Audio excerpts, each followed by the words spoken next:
جی N story دیکھنے والے تمام دوستوں کو السلام علیکم۔ پیارے دوستو، جل پری نہر کے کنارے بال سکھانے کے لیے لیٹی تو اس کو نیند آ گئی۔ جب سورج ڈھلنے لگا تو وہ ایک دم جاگی۔ اس کے آدھے بال کوئی کاٹ کر لے گیا تھا۔ وہ بیچاری رونے لگی۔ روتے روتے وہیں پر رات ہو گئی۔ وہ کس طرح ندی میں واپس جائے، یہی سوچتے ہوئے وہ سو گئی اور جاگتے ہی پھر رونے لگی۔ یوں ہی سوتے جاگتے اور روتے ہوئے اسے 3 دن ہو گئے۔ ندی کی ملکہ نے سمجھا کہ جل پری کہکشاں بیمار ہے، اس لیے اس کے دربار میں نہیں آئی۔ لیکن جب 3 دن تلاش کرنے کے باوجود کہکشاں کے ماں باپ اپنی بیٹی کو تلاش نہ کر سکے تو ملکہ کے پاس پہنچے اور رو رو کر بتایا کہ کہکشاں 3 دن سے غائب ہے۔ ملکہ نے اپنے نائب زربخت کو بھیجا کہ ندی کے باہر دیکھ کر آئے۔ زربخت جیسے ہی باہر آیا تو اس نے دیکھا کہ کہکشاں ندی کے کنارے پتھر پر بیٹھی رو رہی ہے۔ وہ بہت پریشان ہوا اور بولا، کیا ہوا کہکشاں جل پری؟ جل پری بولی، زربخت میرے بال سوتے میں کوئی کاٹ کر لے گیا ہے، اب میں ملکہ کے سامنے کیسے جاؤں؟ یہ کہہ کر وہ پھر رونے لگی۔ زربخت ملکہ کے پاس گیا اور ساری بات ملکہ کو کہہ سنائی۔ ملکہ بولی، کس نے یہ جرت کی ہے؟ نجومی کو بلاؤ۔ اور پھر نجومی نے دیکھ کر بتایا کہ جن زادی غوری شرارت کے طور پر کہکشاں کے بال کاٹ کر لے گیا ہے۔ ملکہ جل پری انتہائی جلال میں آ گئی۔ اس گستاخ کو سزا دینے کے لیے کون جائے گا؟ ملکہ نے سب سے پوچھا تو نجومی نے کہا، ملکہ یا عالیہ، غوری جن زادہ انتہائی ظالم ہے اور اس کو انتہائی چالاک کالی چڑیل کی سرپرستی حاصل ہے، کیونکہ اس نے ایک مرتبہ کالی چڑیل کی بیٹی کی مصیبت میں مدد کی تھی۔ یہ سن کر سب پریشان ہو گئے کہ یا اللہ، اب کیا کریں اور کیا نہ کریں۔ ابھی وہ اسی پریشانی میں تھے کہ پانی میں طوفان آ گیا۔ ملکہ عالیہ، حاتم تائی تشریف لائے ہیں۔ ملکہ کے چہرے پر خوشی کے آثار نمایاں ہو گئے، کیونکہ اس مشکل میں حاتم تائی کے سوا کوئی ان کی مدد نہیں کر سکتا تھا۔ حاتم تائی ملکہ کے دربار میں آیا اور سب کو پریشان دیکھ کر اس نے پریشانی کا سبب پوچھا تو ملکہ نے ساری بات حاتم کو کہہ سنائی۔ ادھر کہکشاں ابھی تک باہر پتھر کی اوٹ میں بیٹھی رو رہی تھی۔ حاتم تائی باہر نکلا تو کہکشاں کے سر پر ہاتھ رکھ کر بولا، بیٹی، میں تمہیں یہاں ایک کمرہ بنا دوں گا، تم میرا انتظار کرنا۔ دراصل کہکشاں کے بال کٹ جانے کی وجہ سے وہ واپس ندی میں نہیں جا سکتی تھی۔ حاتم تائی نے چند دنوں میں کہکشاں کو کمرہ بنا دیا۔ کہکشاں کی سہیلیاں اس کو دن بھر ملتی رہتیں اور رات کہکشاں کو اکیلے ہی گزارنا پڑتی۔ حاتم تائی چلتا رہا۔ چلتے چلتے وہ ایک گھنے جنگل میں پھنس گیا۔ ہر طرف گھپ اندھیرا تھا، آسمان نظر نہیں آ رہا تھا، کچھ سمجھ نہیں آ رہا تھا کہ وہ کس سمت جائے۔ آخر اللہ کا نام لے کر وہ ایک طرف چل پڑا۔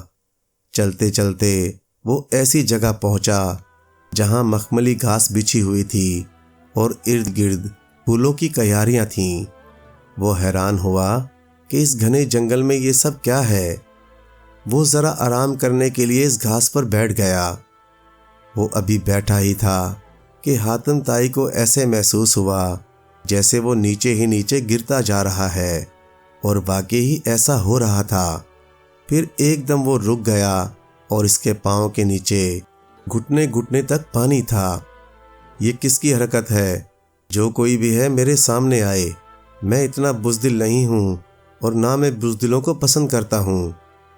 اتنے میں اندر سے ایک بوڑھا جن نمودار ہوا۔ اس کے ساتھ تخت اور درباری بھی تھے۔ بوڑھا جن تخت پر بیٹھا تھا۔ حاتم تائی کو دیکھتے ہی کہنے لگا، آؤ حاتم آؤ، یہ کیا طریقہ ہے اپنے دربار میں بلانے کا؟ تمہیں پتہ نہیں کہ حاتم تائی اپنے خاص کام سے جا رہا تھا، تم نے رکاوٹ ڈال دی۔ ہمیں سب معلوم ہے حاتم تائی، اور ہم نے تمہیں تمہاری مدد کے لیے بلایا ہے۔ آؤ آج کی رات تم ہمارے مہمان بنو۔ نہیں بوڑھے جن، میں جس کام کے لیے جا رہا ہوں اس میں ایک لمحے کی غفلت بھی نہیں برت سکتا۔ وہ معصوم جل پری کب تک اپنوں سے دور رہے گی؟ حاتم طائی کا دل درد سے بھر آیا۔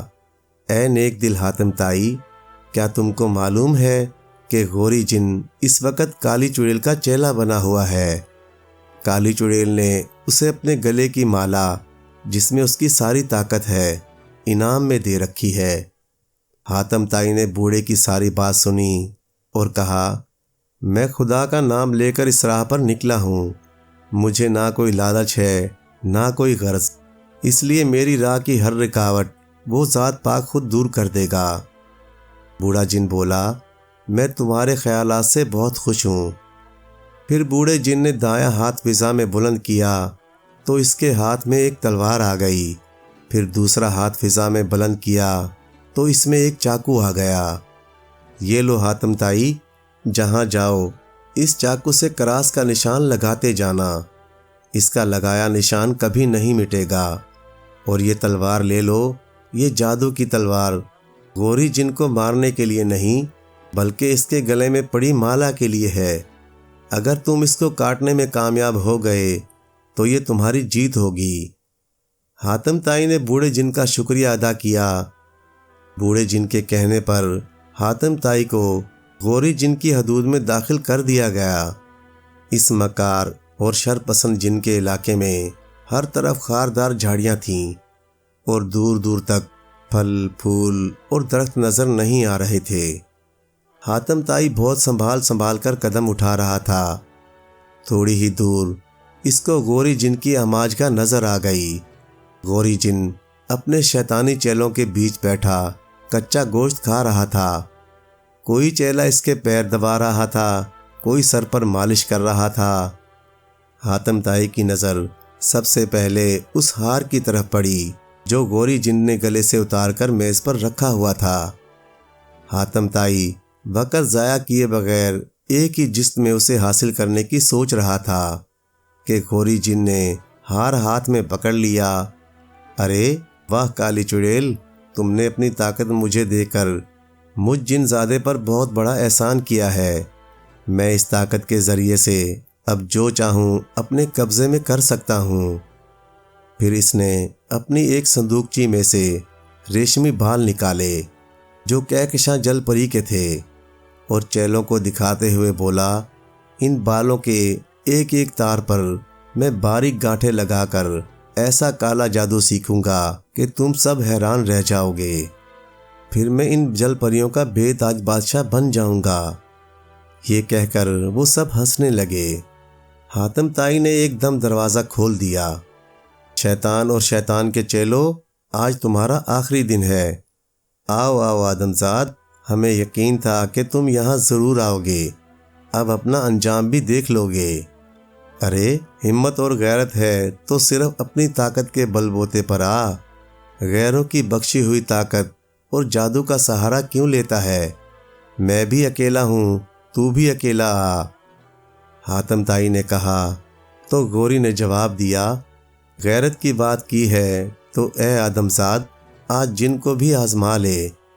اور پھر اس نے اپنے سارے چیلوں کو کہا کہ کچھ بھی ہو جائے تم میں سے کوئی بھی میرے قریب نہ آئے، اور خالی ہاتھ حاتم طائی کی طرف بڑھ گیا۔ ٹھہرو جنزادے، یہ جو تمہارے گلے میں مالا ہے یہ بھی تو تمہاری اپنی طاقت نہیں۔ غوری جن نے پہلے حاتم طائی کو غور سے دیکھا اور پھر اپنا ہار اتارنے لگا تو وہاں پر موجود چیلے چلا اٹھے، یہ کیا کر رہے ہو جن سردار؟ اس طرح تو آپ بے موت مارے جائیں گے۔ مگر غوری جن نے ہار اتار کر ہوا میں اچھالا۔ حاتم طائی اسی لمحے کا منتظر تھا۔ اس نے ایک لمحے کی دیر کیے بغیر تلوار کا ایسا وار کیا کہ مالا کے تمام موتی بکھر گئے، اور بکھرتے ہی ان سے چنگاریاں نکل نکل کر راکھ ہوتی رہیں۔ یہ کیا کیا تم نے آدمزاد؟ حاتم بولا، تم جیسے ظالم اور کمینے جن کی یہی سزا ہے، اب آؤ مقابلے پر۔ یہ کہتے ہی حاتم طائی نے تلوار کا وار کیا مگر جن بچ نکلا۔ میرا نام حاتم طائی ہے، میں رحم دل انسان ہوں اور میرا کام ظالموں کو سیدھی راہ دکھانا ہے۔ جن بولا، اس کا مطلب ہے کہ تم میرے سب سے بڑے دشمن ہو۔ ہاں ہاں بالکل، حاتم نے کہا اور دائیں بائیں ایسی تلوار چلائی کہ اس کے 5 چیلوں کی گردنیں اڑ گئیں۔ غوری کی آنکھوں میں خون اتر آیا۔ میں تمہیں زندہ نہیں چھوڑوں گا۔ غوری جن نے دائیں ہاتھ میں پہنی ہوئی انگوٹھی فرش پر رگڑی اور ایک گڑگڑاہٹ ہوئی اور مختلف قسم کی بلائیں حاتم تائی کی طرف بڑھنے لگیں۔ حاتم تائی نے دائیں بائیں بجلی کی طرح تلوار چلائی۔ تمام کی تمام بلائیں ڈھیر ہو گئیں۔ غوری جن غصے سے پاگل ہو گیا اور اسی اثنا میں اسے ٹوٹی ہوئی مالا کا ایک موتی نظر آ گیا جو اس نے جھپٹ کر اٹھایا اور چنگھاڑتے ہوئے کالی چڑیل کو مدد کے لیے پکارا۔ کالی چڑیل اپنا دربار سجا کر بیٹھی تھی۔ وہ ایک دم کھڑی ہو گئی۔ ہمارے موسن نے ہم کو کس مصیبت میں پکارا ہے؟ کالی چڑیل نے فوراً غوری جن کی مدد کے لیے دیو بھیج دیے۔ حاتم تائی نے چلا کر کہا، اے جن زادے، تم نے وعدے کی خلاف ورزی کی ہے اور اپنی مدد کے لیے پکارا ہے، اس لیے اب تمہیں زندہ چھوڑ دینا خطرے سے خالی نہیں ہے۔ مگر اس سے پہلے کہ حاتم تائی غوری جن پر وار کرتا، بہت سارے دیو دندناتے ہوئے وہاں پہنچ گئے۔ حکم غوری جن، وہ سب ادب سے جھکتے ہوئے بولے تو حاتم تائی کو موقع مل گیا کہ وہ کہکشاں کے کٹے ہوئے بال صندوقچے میں سے نکال لے۔ بال نکال کر فوراً حاتم تائی نے گرہ میں اس طرح باندھے کہ کسی کو علم بھی نہ ہو سکا۔ بوڑھے جن کی آواز آئی، اے حاتم تائی، تمہارا کام مکمل ہوا، اب تم واپس چلے جاؤ۔ چاہو تو غوری کا ایک چیلا ہمارے لیے تحفے کے طور پر لیتے آنا۔ حاتم تائی نے یہ سنا تو بے ہوشی کی دوا والا رومال جیب سے نکال کر ہاتھ میں پکڑ لیا اور تلوار دائیں بائیں گھماتا ہوا آگے بڑھا۔ میرے سامنے جو آیا کاٹ دوں گا۔ اے دیو کے چیلو، اگر تم کو زندگی عزیز ہے تو جہاں کھڑے ہو وہیں کھڑے رہو۔ حاتم تائی یوں گرج رہا تھا جیسے بادل گرجتے ہیں۔ دیو اور غوری جن پر حاتم تائی کی ایسی دہشت بیٹھی کہ جو جہاں تھا وہیں کھڑا رہا۔ حاتم تائی نے غوری جن کے ایک چیلے کو اٹھایا جو منہ پر رومال لگتے ہی بے ہوش ہو چکا تھا، اور جس طرح جست لگا کر اندر داخل ہوا تھا اسی طرح باہر نکل گیا۔ ادھر جل پریوں کی ملکہ کو خبر ہو گئی کہ حاتم تائی کہکشاں کے بال لے آیا ہے۔ انہوں نے ہر طرف رنگ برنگی جھنڈیاں لگا کر نہر کو سجایا۔ حاتم تائی نے بال لا کر کہکشاں کو دے دیے تو اس نے ان کو روتے ہوئے آنکھوں سے لگا لیا۔ ملکہ جل پری خود کہکشاں اور حاتم تائی کو لینے کے لیے کنارے پر آئی۔ جادو کے ذریعے جل پری کے بال جوڑ دیے گئے۔ حاتم تائی چند دن ان کا مہمان رہا اور پھر اپنے نئے سفر پر روانہ ہو گیا۔ ادھر بوڑھے جن نے غوری جن کے چیلے سے غوری کے تمام راز اگلوا لیے اور غوری جن کی سزا کے لیے کالے کنویں میں الٹا لٹکا دیا، اور 100 سال بعد جب غوری جن کو بوڑھے جن نے نکالا تو وہ بوڑھا ہو چکا تھا۔ اسے اپنے کیے کی سزا مل چکی تھی۔ پیارے دوستو، ایک دفعہ کا ذکر ہے کہ کسی جگہ ایک شخص رہتا تھا۔ اس کا نام تارو تھا۔ ایک دن تارو مچھلی کا شکار کرنے سمندر کے کنارے گیا۔ جب وہ وہاں سے لوٹ رہا تھا تو اس نے دیکھا کہ بہت سے بچے ایک جگہ جمع ہیں اور بہت غل مچا رہے ہیں۔ وہ یہ دیکھنے کے لیے کہ کیا ہو رہا ہے وہ وہاں پہنچا تو کیا دیکھتا ہے کہ بچوں نے ایک کچھوا پکڑ رکھا ہے اور اس کو طرح طرح کی تکلیفیں دے رہے تھے۔ تارو بہت رحم دل آدمی تھا، اس لیے اس نے بچوں کو پیسے دے کر کچھوا خرید لیا اور اس کو پھر سمندر میں چھوڑ دیا۔ کچھوے کی جان بچی تو وہ بڑا خوش ہوا اور بار بار تارو کا شکریہ ادا کرنے لگا۔ اگلے دن پھر تارو سمندر کے کنارے آیا اور تیرنے لگا۔ کچھ دیر کے بعد اسے ایسی آواز محسوس ہوئی جیسے کوئی اسے پکار رہا ہو، تارو تارو۔ اس نے چاروں طرف دیکھا، جب کوئی نظر نہ آیا تو اس نے سمجھا کہ شاید یہ میرا وہم ہو۔ یہی آواز جب دوبارہ آئی تو اس نے چاروں طرف آنکھیں پھاڑ پھاڑ کر دیکھا۔ آخر اسے کچھوا اپنے قریب تیرتا ہوا نظر آیا۔ کچھوا بولا، جناب آج میں آپ کا شکریہ ادا کرنے آیا ہوں۔ آپ نے میری جان بچا کر مجھ پر بڑا احسان کیا۔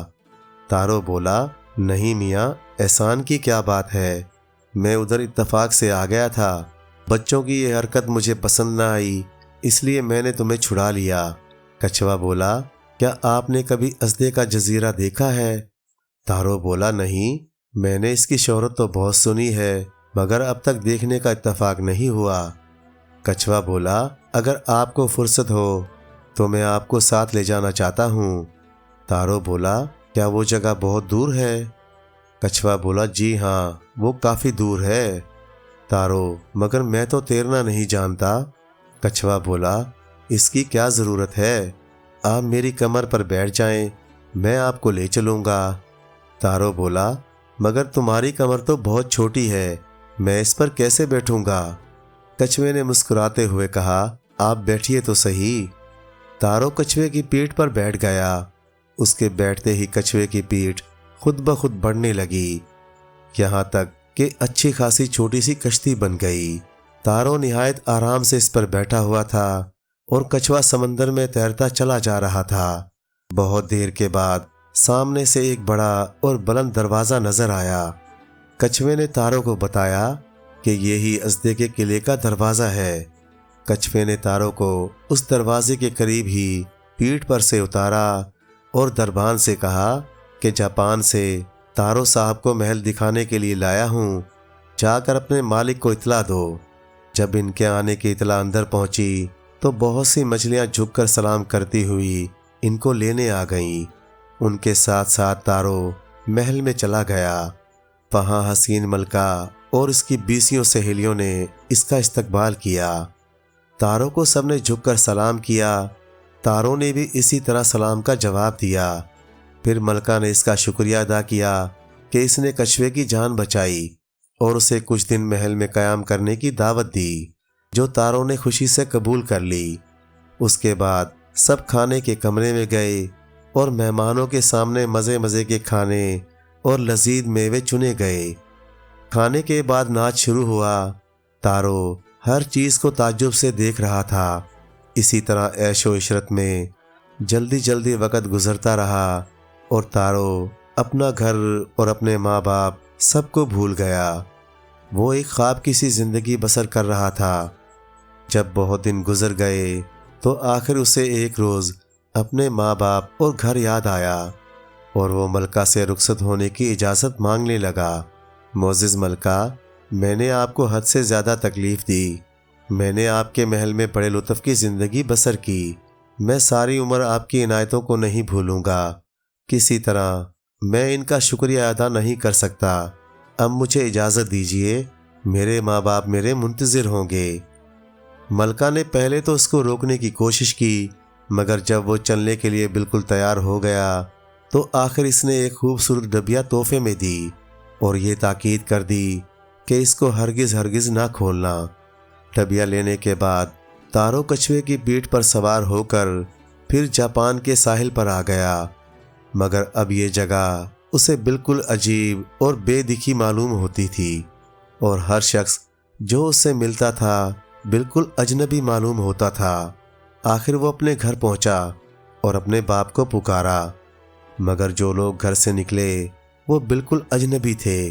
اب تو یہ بہت گھبرایا اور کہنے لگا، جناب مجھے معاف کیجئے، میرا نام تارو ارشیما ہے اور تھوڑے دن ہوئے میں اس مکان میں رہا کرتا تھا، لیکن میں نہیں جانتا کہ یہاں سے میرے ماں باپ کہاں چلے گئے۔